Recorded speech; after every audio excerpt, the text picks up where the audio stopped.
In this video, let's look into one of the feature within SharePoint Premium named as Autofill columns. Now, as the name indicates, it automatically fills the column in a SharePoint list or a document library using some logic. Now, it is a feature that uses AI to automatically extract, summarize, or generate metadata from the files in a document library. Now, it automatically extract data like names, dates, etc. from documents. So, like it can be a PDF, it can be Word, Excel, PowerPoint files. It automatically fills the column with the results from the prompt as well. So, I'm going to show that in the demonstration. You can also create your own custom prompts or use suggested ones to define what to extract. Now it's a pay service, so you need to enable pay as you go service in the M365 Admin Center to use this feature. Once this feature is set up and configured, any new file uploaded in a library is automatically processed. So basically, it is mainly used for document library. So if you have a document library and if you want to create a column and that column needs to be filled automatically, maybe that can be a metadata column. So one example would be maybe if you have like an invoice document library which houses all the invoices you receive from your customer, and now you don't want to go into each and every document and see what is the final invoice amount or maybe the invoice due date or the invoice date. You can create a separate column which will automatically filled on basis of when the document gets uploaded in your document library. Now, currently, the supported column type are text, date, currency. Now, it costs around 0.005 per page, and you cannot have more than 10 autofill columns and files up to 65 pages. Now, in M365 Admin Center, you need to first enable pay as you go service, and you have an option to turn it on or off, and you specify which site I want the autofill to be enabled. Now, in a document library, as you see over here, when you select an item, you have an option to autofill. So you select a file and then click on autofill, and automatically the column will get filled with a value. So here, as you see, there's an invoice column, invoice document library, and here we have a contracts document library. So in a contract date, if you want to fill out the contract date based on autofill, you can go ahead and do that. So you first create a column, say contract date, and you have an option to select auto fill. Now you can either type in a prompt and test the prompt in that same interface. So I'm going to show that in the demonstration. And now, as you see in this example, the contract date, which was not filled previously, you click on autofill and the column gets automatically filled. You can also view what all activity has taken place in that specific document library by going into autofill activity. Let's jump into action. So over here, if you see that this is a document, this is a SharePoint site. Now I have various document library. So if I go into invoice document library, here you will see that I have a set of invoices in an image format. Now I can create a column over here so that this has so many columns, right? Now, if you see that there is a tax to column, if you see this icon over here, this icon indicates that this is like an autofill column. Okay.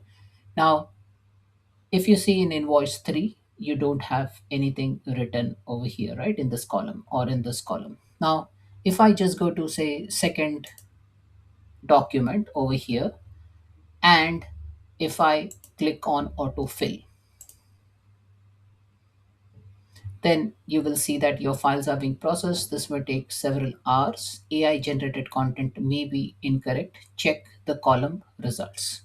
So now it will show you an over here, autofill is in progress. This may take a while. You can go ahead and refresh and see whether that value comes up. Now, as you see over here, this value has been automatically populated. You haven't done anything. You just clicked on a button and then the metadata got filled automatically. So that's the capability of autofill. Now if I go into this invoice and show it to you, this is uh, the value grand total as 300. Now I can go ahead and add a column. Now if I go ahead and add a column over here, and I will pick up, so I want to automatically fill something, right? So I'll pick a text column. Okay, so I'll just pick up a text column, and I will call this as maybe some value. Maybe it's a total amount, it's a tax, it's a customer name. So first let's look into the invoice, like let's go into invoice number 4.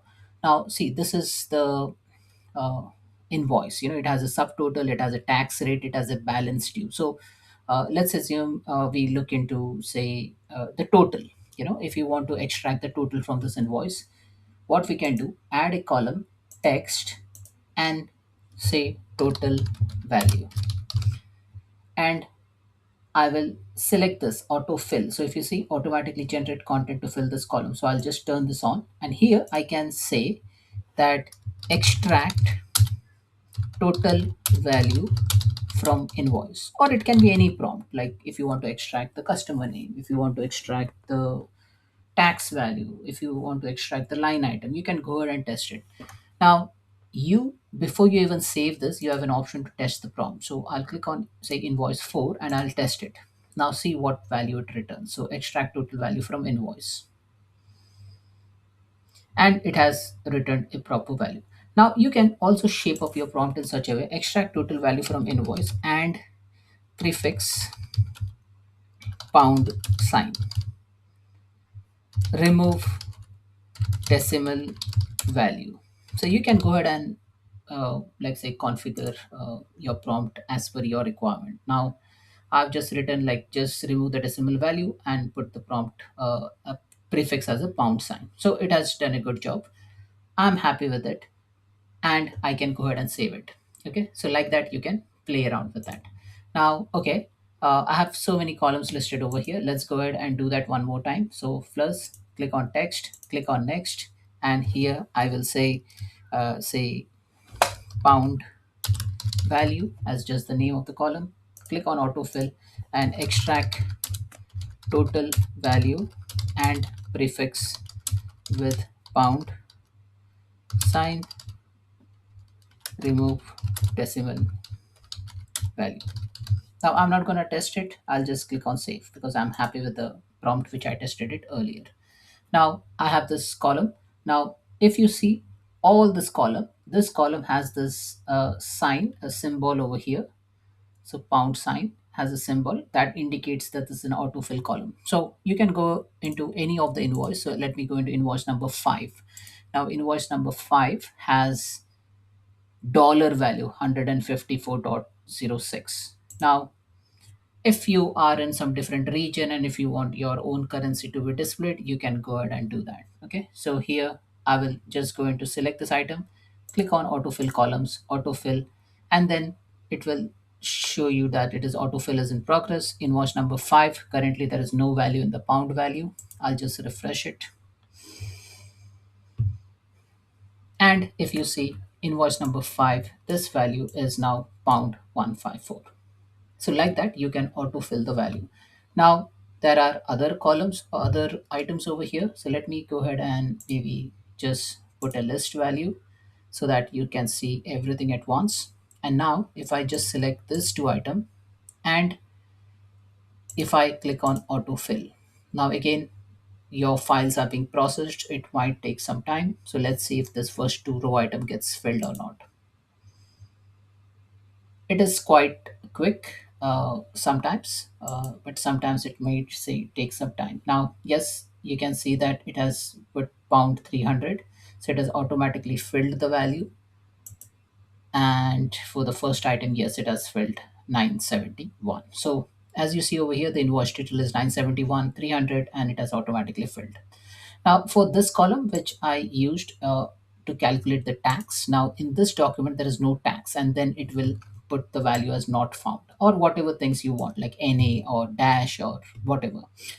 You can configure this column accordingly. So basically, the goal of this exercise was to show you how to create that uh, autofill column.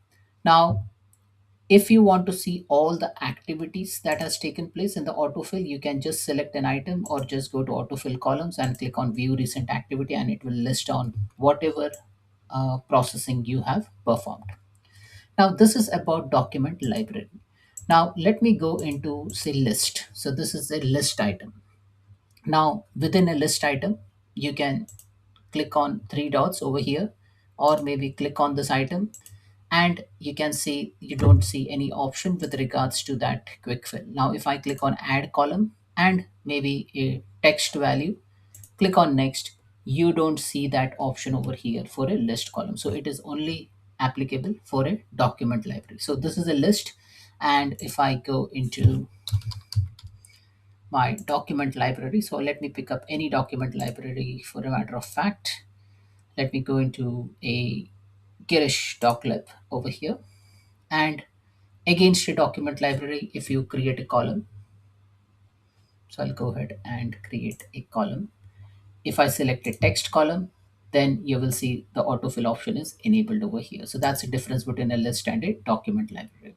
So, in a nutshell, quick uh, autofill basically allows you to fill the content in a column for a SharePoint document library, which will basically process the document content. The document can be in an image format, it can be a Word, DocX, PPTX, or a PDF document library items, and you can just extract the value and then uh, save it in your document library. So this is a useful feature if you want to extract all the information on the fly. Thanks for watching.